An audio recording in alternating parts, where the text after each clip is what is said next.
Waktu kuliah dulu, bolak-balik kan, IPB UI kan, Jakarta Bogor. Itu kadang-kadang sampai Bogor udah capek banget men, udah malam. Karena kuliah di Salemba UI dulu kan FUI, selesai jam 3 naik bis ke Bogor, sampai Bogor udah capek. Besok mau ujian men, bagaimana caranya coba? Itu buku mah udah dikit pegang, tapi udah nggak bisa sanggup lagi. Mau belajar udah nggak bisa lagi, udah ngantuk banget udah. Bagaimana caranya? Caranya, sholat isya, sholat sunnah, baca Yasin, kemudian ambil itu buku yang besok akan diuji, taruh di atas dada, lalu kita doa, wahai Allah, dengan kebesaranmu Allah, pindahkanlah ilmu ini ke dalam dadaku. Besok ujian, lulus apa kagak? Kagak lah. Bener gak? Bener gak? Nggak lulus, karena kita mau lompat ke ilmu kun fayakun. Kita ngelewatin ilmu sunnatullah. Lu nggak belajar, lu kagak lulus. Bener gak? Bener kacau gak?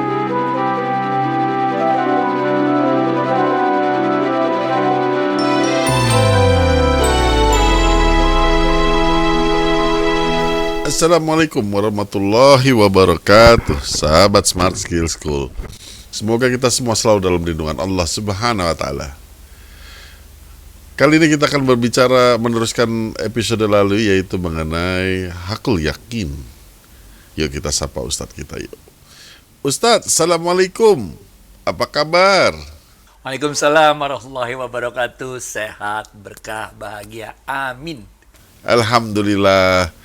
Ustadz, kita lanjut dari episode lalu mengenai hakul yakin, Ustadz. Takut salah, Ustadz. Bagaimana cara kita memahami keyakinan itu sendiri, Ustadz? Ini kalau soal yakin ya, ada 4 tingkatan. Nah, ini episode ini kita bicara mengenai yakin ya, yakin oke. Ada 4 tingkatan yakin di dalam pembahasan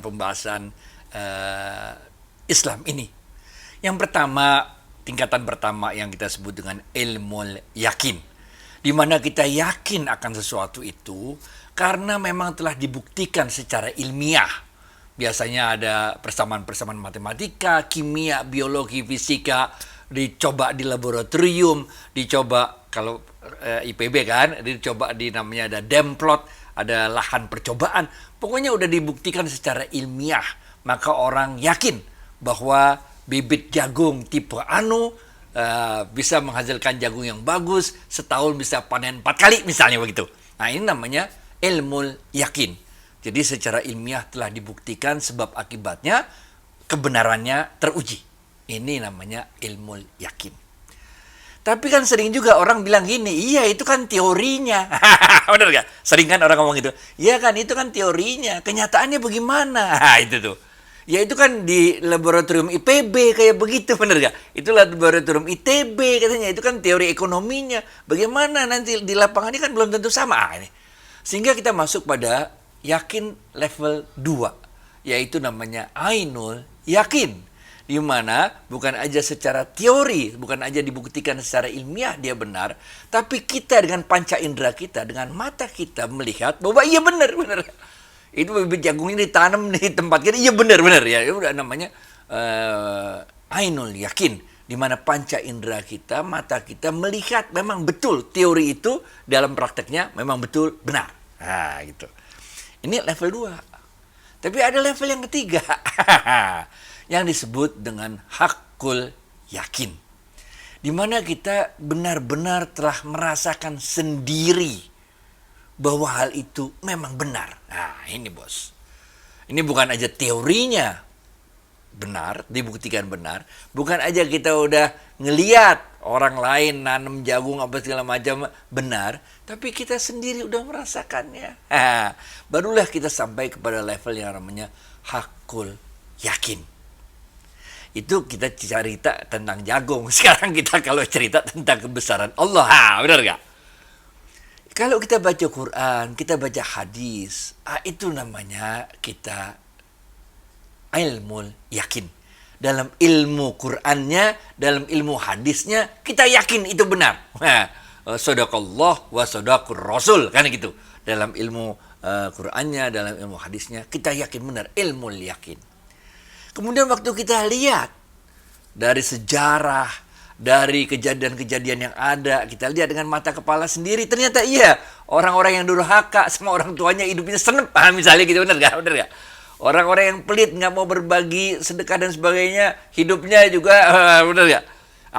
Masuk pada level kedua, yaitu ainul yakin. Kita lihat dengan mata kepala kita sendiri apa-apa yang tertulis dalam Quran tersebut, apa-apa yang tertulis dalam hadis tersebut, benar secara mata kita lihat sendiri, benar. Nah, ini masuk level yang kedua.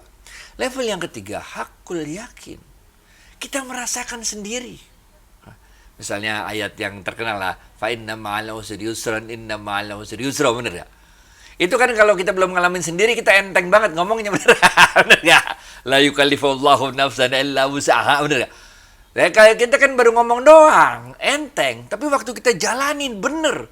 Bagaimana kita merasakan, kayak kita kalau itu loh, kalau olahraga nge-gym atau angkat barbel atau apa tuh kan kita dites sampai limit kita, bener.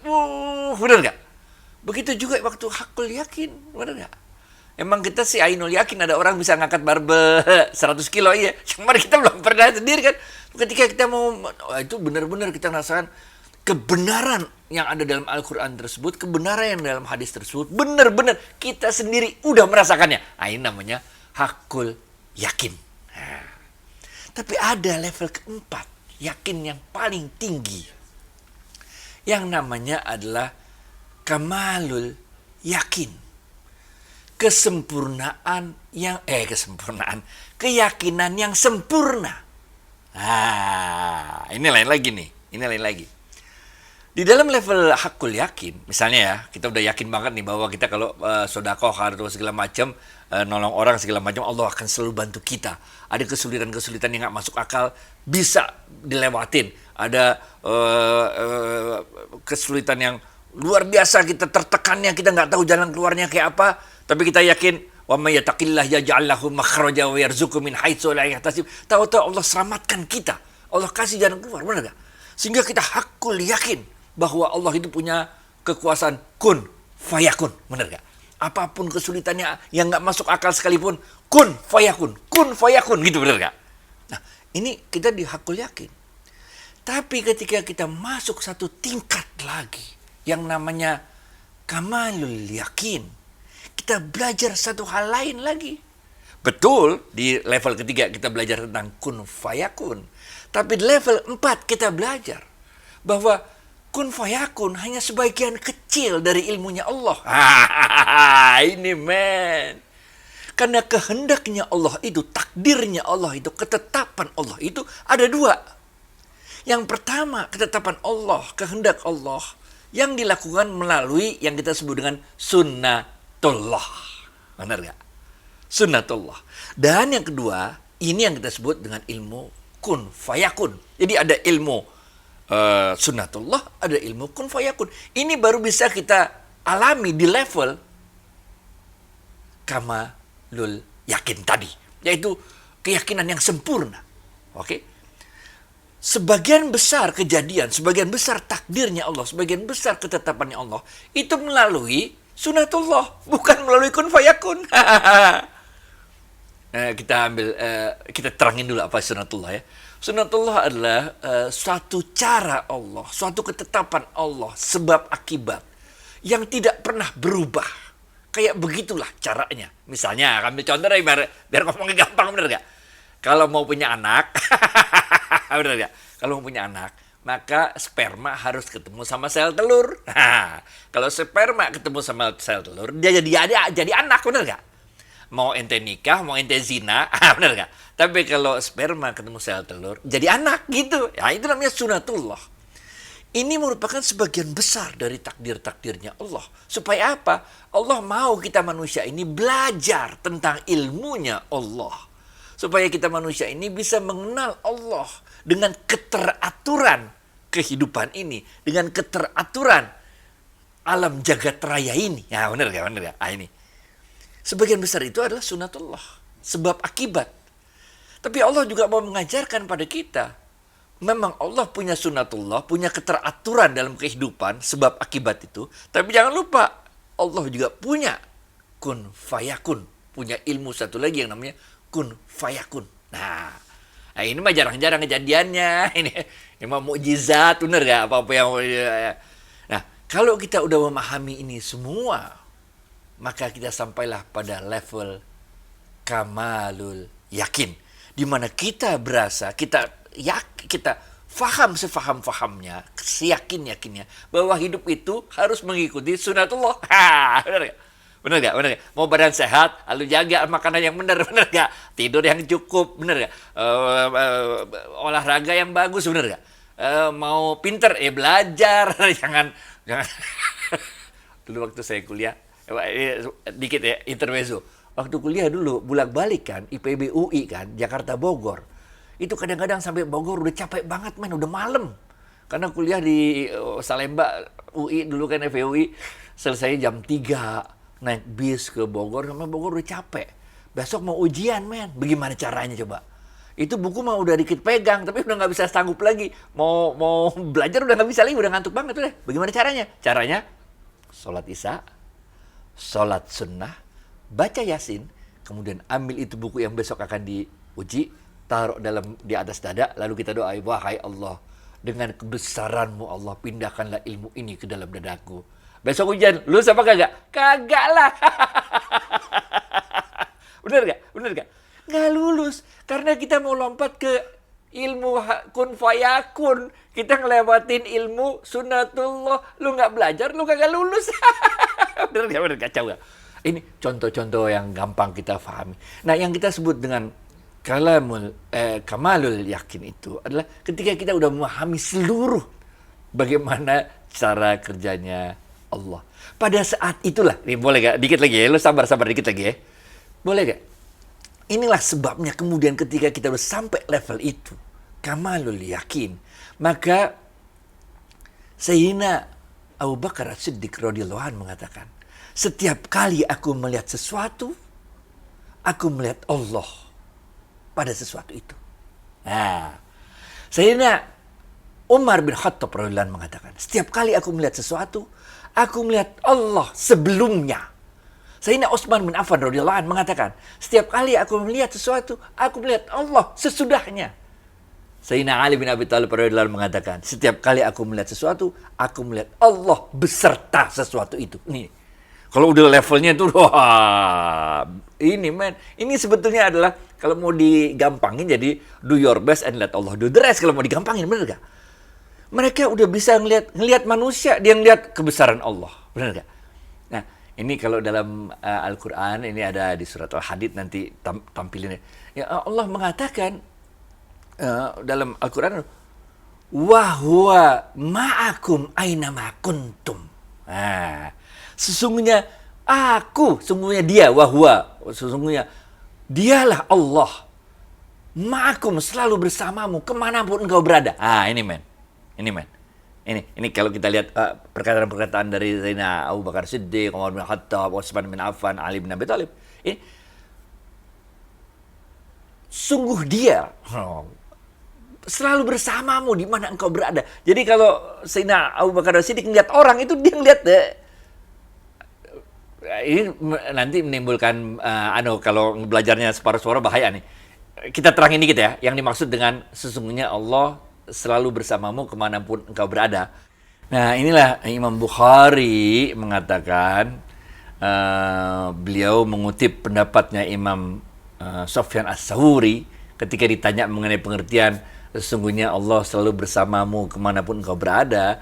Itu Imam Bukhari mengutip pendapatnya Imam Sufyan Ats-Tsauri, yang dimaksud adalah ilmunya Allah. Benar gak? Jadi ketika Sayyidina Abu Bakar Siddiq melihat orang, Sayyidina Abu Bakar Siddiq melihat ilmunya Allah, bisa menciptakan orang kayak begini, segala macam, benar gak? Bagaimana Allah menciptakan orang dengan karakter yang berbeda-beda. Ada yang penyabar, ada yang pemarah, ada yang gak gerasa gerusu, gak sabaran, ada yang sabar, bener, sampai kakinya diinjak juga. Jadi begitulah bagaimana Sayyidina Abu Bakar Siddiq, bagaimana Sayyidina Umar bin Khattab, Utsman bin Affan, Ali bin Abi Thalib, setiap melihat ciptaan Allah itu, mereka melihat ilmunya Allah dalam ciptaan Allah tersebut. Benar gak? Ntar abis ini kita cerita bagaimana perbedaan pendapat antara Imam Syafi'i dengan Imam Sufyan Ats-Tsauri ya. Oke, back dulu to you, Fit. Langsung Ustaz, lanjut. Nah, Inilah orang-orang yang sudah mencapai pada level kamalul yakin, benar gak? Udah ngelewatin ilmu yakin, udah ngelewatin ilmu ainul yakin, ngelewatin hakul yakin, benar gak? Sampai pada level yang kita sebut dengan kamalul yakin itu. Sehingga orang-orang pada level ini, dia itu menjadi orang-orang yang sangat humble, sangat rendah hati, sangat faham bahwa ilmunya dia itu nggak ada apa-apanya. Karena beliau itu memahami betul bahwa ada takdir-takdir Allah yang dilakukan melalui perantaraan wasilah, kalau bahasa kitanya wasilah, yang namanya sunnatullah itu. Nah, harus ada perantaranya, harus ada sebab akibatnya supaya kejadian. Ini namanya kayak kita lah kemerdekaan Republik Indonesia ya 17 Agustus 1945. Kan harus ada wasilahnya, ada sebabnya. Kita perang lah, benar nggak? Kita lawan penjajah waktu itu kan, baru merdeka gitu kan, nggak bisa doa-doa dan merdeka. Dan ada juga yang disebut sama kun fayakun. Nah, kita tahu tadi bahwa yang sunnatullah ini luas sekali kan. Ada ahli biologi, ada ahli segala macam. Begitu juga dalam ilmu agama, banyak sekali spesialisasi. Nah, kita mau ambil contoh bagaimana dua orang imam besar waktu itu. Yang pertama adalah Imam Syafi'i rahimahullah. Ini bukan pendiri mazhab Syafi'i, ini dahsyat banget ilmunya, benar gak? Beliau ini berbeda pendapat dengan Imam Sufyan Ats-Tsauri, juga pendiri mazhab. Sama-sama pintar, sama-sama hebat, sama-sama alim, sama-sama luar biasa, benar gak? Mereka beda pendapat untuk hal yang sepele sebetulnya, benar gak? Yaitu mengenai apakah kulit binatang yang telah disamak itu suci apa enggak? Simpel banget ceritanya, benar gak? Imam Sufyan Ats-Tsauri mengatakan, merujuk pada hadis yang nantinya kita temui di dalam hadis riwayat Imam Abu Daud dan riwayat Imam Ahmad. Imam Ats-Tsauri mengatakan, yang namanya kulit binatang itu walaupun udah disamak tetap nggak suci, karena ada hadis yang nantinya ketemu di dalam riwayat Imam Abu Daud dan Imam Ahmad itu yang mengatakan bahwa Rasulullah SAW pernah bersabda, telah aku beri rukhsah kalian untuk urusan kulit ini, kulit binatang ini. Tapi mulai saat ini kata Rasulullah SAW, kalian jangan lagi manfaatkan tulang dan kulit binatang. Nah, Imam Sufyan Ats-Tsauri berpegang pada hadis tersebut. Imam Syafi'i berpegang pada hadis yang lain. Yang hadis ini nanti bisa kita temui nantinya ya dalam hadis riwayat Imam Muslim. Apa bunyi hadisnya? Rasulullah SAW mengatakan kulit itu ya, kalau udah disamak dia suci. Kemudian sahabat bertanya, bukankah ya bangkai itu jadi nggak bangkai kan nggak suci? Rasulullah SAW mengatakan bangkai itu haram kalau dimakan, benar nggak? Ada dua hadis, yang satu dipegang oleh Imam Sufyan Ats-Tsauri, semikian kuatnya beliau pegang. Imam Syafi'i juga pegang hadisnya, benar nggak? Sama-sama pegang hadisnya, sama-sama adu argumentasi mengenai hal tersebut. Sampai suatu saat ketika kedua orang imam ini sama-sama telah merenung dan sebagainya, ini kan udah sampai kamalul yakin, benar nggak? Akhirnya beliau bertemu, ini yang lucunya nih, ketika bertemu, pada saat yang berbarengan, Imam Sufyan Ats-Tsauri mengatakan, aku tarik pendapatku dan aku ikut pendapat Imam Syafi'i. Pada saat yang sama, Imam Syafi'i mengatakan, aku tarik pendapatku dan aku ikut pendapatnya Imam Sufyan Ats-Tsauri. Gelo gak? Masing-masing punya pandangan yang kuat sama-sama. Tapi ketika udah direnungkan, dua-duanya bilang, gua tarik pendapat gua, lu yang benar. Yang satu juga bilang, gua tarik pendapat gua yang benar. Ini ilmu luas, men. Udah levelnya Imam Syafi'i sama Imam Sufyan Ats-Tsauri. Dua-duanya berpegang pada hadis yang sama-sama kuat, benar ya? Tapi kalau kita udah sampai pada level itu, kamalul yakin, kita ilmunya Allah luas, benar ya? Inilah yang membuat hati kita jadi lapang, hati kita jadi bersih. Karena nggak ada niat apa-apa dalam beda pendapat tersebut antara Imam Syafi'i dengan Imam Sufyan Ats-Tsauri. Benar nggak? Nggak ada. Kita pengen menang-menangan, pengen kelihatan lebih pintar dari satu yang lain. Nggak ada, men. Benar nggak? Nah, kalau kita udah sampai level itu, hidup kita tenang, men. Benar nggak? Sekarang level kita mungkin baru sampai pada level ilmu yakin. Belajar ayat, belajar hadis. Benar ya? Kadang-kadang salah lagi belajarnya. Benar ya? Yang sedekah 1 juta bakal balik 700 juta, bagaimana men? Anak saya, anak saya yang cewek lagi mau beli mobil Hyundai kereta, bener nggak? Harganya ya segitulah 600 700 itu kalau mau ditambah-tambahin segala macam, bener nggak? Lah terus gimana? Mau beli mobil 700 juta, sedekah 1 juta supaya dapat 700 juta supaya bisa beli mobil? Nggak bisa, men.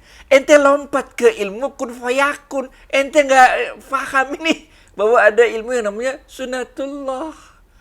Sunatullah ini nggak terbatas buat orang Islam doang. Siapapun yang mau belajar keteraturan alam jagat raya ini, siapapun yang mau belajar keteraturan kehidupan ini, pasti paham. Kun fayakun jarang-jarang, men. Ini dikasih Allah cuma pada para nabi, pada rasul namanya mukjizat, atau kepada para walinya namanya karomah, bener. Orang-orang biasa kayak kita. Nah, oke. Back to it. Udah lama nih. Ini hanya satu pertanyaan dari saya, karena gini, kita kan nggak tahu posisinya yakin kita itu sejauh apa sih Ustadz gitu lah, dan bagaimana kita bisa meningkatkan keyakinan kita sampai kamalul yakin, dan kegunaannya level ini apa buat kita Ustadz? Ingat gak waktu episode berapa kita bilang ketika kita ingin memasukkan Al-Quran ke dalam jiwa kita, 3 ayat sahabat itu maksimum 10 ayat sebelum ditambah lagi tuh. Ini yang kita untuk mencapai hakul yakin itu. Ini dia. Kita masukkan ayat Quran itu perlahan-lahan ke dalam jiwa kita. Baru kita rasakan hakul yakin. Karena hidup kita ini kan kita nggak bisa bos, nggak tahan jasad kita, nyawa kita, ruh kita nggak tahan kalau semuanya itu harus terjadi pada saat yang sama. Udah jatuh ketimbang tangga ibaratnya gitu, nggak sanggup kita kalau lebih dari 3 ayat kalau sahabat bilang 10 ayat, nggak sanggup kita, men. Makanya kita pelan-pelan, misalnya sakit, benar ya, petiklah, masukin 3 ayat tentang sakit itu. Sakit datangnya dari Allah, sakit yang cabut Allah. Lah si COVID datangnya Allah juga yang ngatur, bener. Si COVID pergi Allah juga yang ngatur, bener gak? Kapan datangnya, kapan perginya terserah Allah, bener gak? Tapi terserah Allah itu jangan langsung kun fayakun, ente doa kan nggak bisa. Jangan lupa ada sunatullah. Jadi memang kita harus fahami Quran ini sedikit demi sedikit. Waktu dulu lah misalnya, waktu saya sebelum menikah lah, itu ayat-ayat tentang nikah itu gampang banget dibacanya, enteng banget, men, karena belum ngerasain. Bener gak? Segala macam ayat lah, hadis tentang pernikahan. Karena belum ngalamin, enteng banget tuh, bener gak? Waktu kita udah ngalamin, baru, men, ya Allah, begini ternyata, bener gak? Begitu juga kesulitan-kesulitan waktu kita belum ngalamin betul. Inilah, ambil contoh lagi, nah, ini kaki yang putus nih, bener gak? Ya, dulu kan, sebelum kena, ya dokternya cuma bilang nggak apa-apa, bisa normal hidup lo, cuman lo nggak bisa jinjit aja, bener. Enteng banget, kedengeran di kuping, man. Oh, cuman nggak bisa jinjit doang kan, bener gak? Waktu kita udah alamin, men.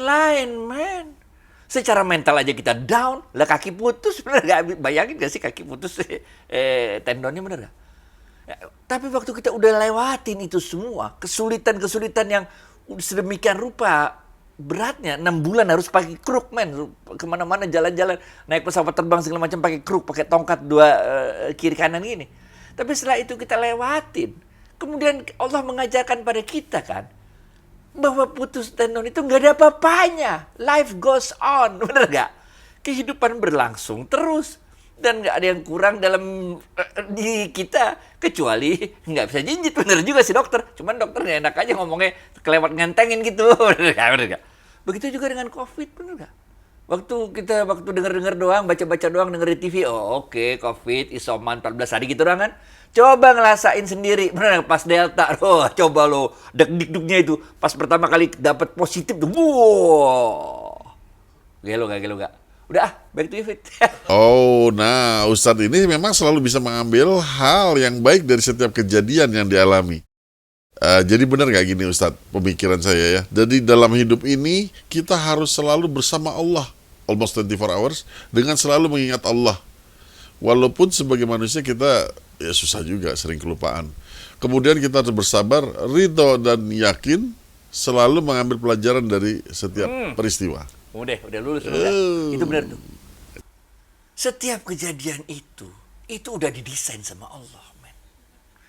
Kita buat salah pun, itu salah satu cara Allah untuk mengajarkan kepada kita. Sealim-alimnya lu, sejaga-jaganya lu supaya nggak dosa. Tetap aja lu kalau dosa mah dosa, bener gak? Sama kayak kemarin COVID, udah 4 kali vaksin, pakai masker, prokes kemana-mana, cuci tangan segala macam. Kalau kena mah kena aja, bener gak? Allah lagi mau mengajarkan kepada dia, jangan sombong, kata Allah. Kalau ente udah alim, udah segala macam, ente nggak ngelakuin dosa, lakuin dosa, kata Allah. Allah juga ingin mengajarkan pada saat yang sama bahwa aku maha pemaaf, maha pengampun, kata Allah. Benar gak? Benar gak? Jadi dahsyat, bos. Ini semua diatur sama Allah. Tapi juga kita nggak boleh, kalau masih baru hakul yakin kan itu, tenang aja ada Allah, tenang aja ada Allah. Benar gak? Ente kagak kerja lagi, benar, tenang aja ada Allah. Allah yang jamin rezeki, memeong, men. Ini ada sunatullah, benar gak? Makanya harus kerja supaya kerja itu gugurin dosa segala macam. Jadi ini ada dua ini yang kita sebut dengan kamalul yakin, itu ketika kita memahami seluruhan. Ingat gak Umar bin Khattab waktu itu? Ini episode yang udah agak lama nih. Umar bin Khattab mengatakan, don't be too hard to yourself. Jangan kelewat keras terhadap dirimu dalam kehidupan dunia ini. Karena apa yang engkau ikhtiarkan dengan setengah mati itu, dengan mati-matian itu, hasil akhirnya telah ditentukan oleh Allah. Apa-apa yang ditakdirkan Allah akan datang padamu, pasti akan datang padamu. Dan apa-apa yang ditakdirkan Allah tidak akan datang padamu, pasti tidak akan datang padamu. Itu baru level hakul yakin. Belum selesai Umar bin Khattab mengatakan. Benar enggak? Oke. Dan, ada dannya. Dan Allah berkuasa penuh untuk merubah takdir tersebut. Nah, ini masuk ilmu kamalul yakin. Memang betul secara sunatullah kita harus upayakan segala macam, tapi jangan khawatir, ada ilmu satu lagi, kun fayakun, benar enggak? Allah berkuasa penuh untuk merubah apapun takdir tersebut. Bah. Jadi kalau kita pemahamannya udah bulat seperti ini, kita jalanin hidup tenang-tenang aja, men. Memang kita harus berikhtiar habis-habisan di sini karena ini ada sunatullah, benar enggak? Tapi jangan khawatir, ada kun fayakun juga, men. Allah bisa ngatur segala sesuatunya sesuai dengan kehendaknya Allah. Udah fit, kebanyakan fit. Back to you, fit. Masya Allah Ustadz, tapi ini kayaknya harus belajar lagi nih antara hakul yakin dengan yang sampai lupa apa namanya. Kamalul yakin. Nah, seberapa tipisnya atau lebarnya atau jauh tingginya hakul yakin dengan kamalul yakin? Gampang, bos. Hakul yakin itu kita mengharapkan kejadian ajaib, kejadian yang tidak terduga terjadi pada kita. Itu tuh hakul yakin. Kemarin bisa kok gitu. Benar gak? Tapi kalau kamalul yakin, ini kita juga paham segala sesuatu itu harus ada wasilahnya, harus ada ikhtiarnya, harus ada usahanya. Nggak bisa cuman, udah bismillah kita tawakal ala Allah, tawakal ala Allah. Nggak bisa, men. Gampang kan? Ustadz, waduh. Terima kasih atas waktu dan tausiahnya. Assalamualaikum warahmatullahi wabarakatuh. Waalaikumsalam warahmatullahi wabarakatuh.